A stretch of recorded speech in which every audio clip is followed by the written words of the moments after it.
যে প্লাস্টিকের বোতল। দেশ গড়ার পরিকল্পনা শীর্ষক এই আলোচনা সভার আয়োজন করে বিএনপি। বিকেলে রাজধানীর কৃষিবিদ ইনস্টিটিউটে আয়োজিত এই সভায় বক্তব্য দেন বিএনপির ভারপ্রাপ্ত চেয়ারম্যান তারেক রহমান। জনগণ একটি ক্লিয়ার ইন্ডিকেশন চায়, ভাই তুমি কি করবা আমাকে বলো। এ সময় তিনি বলেন, দুর্নীতি নিয়ন্ত্রণে সবচেয়ে বেশি ভূমিকা রেখেছে বিএনপি। ভবিষ্যতেও দল রাষ্ট্র পরিচালনার দায়িত্ব পেলে দুর্নীতি রোধ করবে বলে জানান তিনি। সেই দুর্নীতি দমন কমিশন যদি সরকারের কোনো একটি বিষয়ে তদন্ত করতে চাইতো, সরকারের কোনো পারমিশনেরই প্রয়োজন ছিল না, সে সম্পূর্ণ স্বাধীন ছিল। খালেদা জিয়া কতটা আত্মবিশ্বাসী ছিলেন, কতটা দৃঢ় শপথ ছিল তার দুর্নীতিকে দমন করার জন্য, যে উনি ওই কমিশনকে সম্পূর্ণভাবে স্বাধীন করে দিয়েছিলেন। ইনশাল্লাহ একই জিনিস আমরা আবার তৈরি করব। আইন ভঙ্গ করলে তাকে দলীয় দৃষ্টিকোণ থেকে দেখা হবে না বলেও হুঁশিয়ারি দেন তারেক রহমান। কঠোর হাতে আইন শৃঙ্খলা রক্ষা করা হবে বলে জানান তিনি।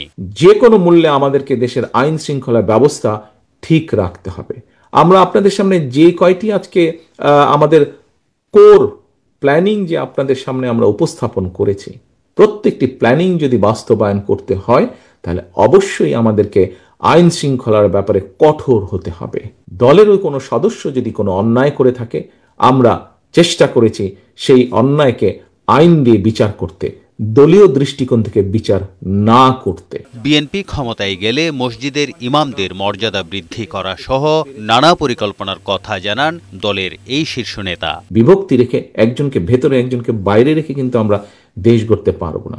দেশের অর্ধেক জনসংখ্যা হচ্ছে নারী। কথার ফুল জুড়ে দিয়ে কর্মসংস্থান হয় না, কথার ফুল জুড়ে দিয়ে জনগণের অর্থের সংস্থান হয় না, কর্মসংস্থান হয় না।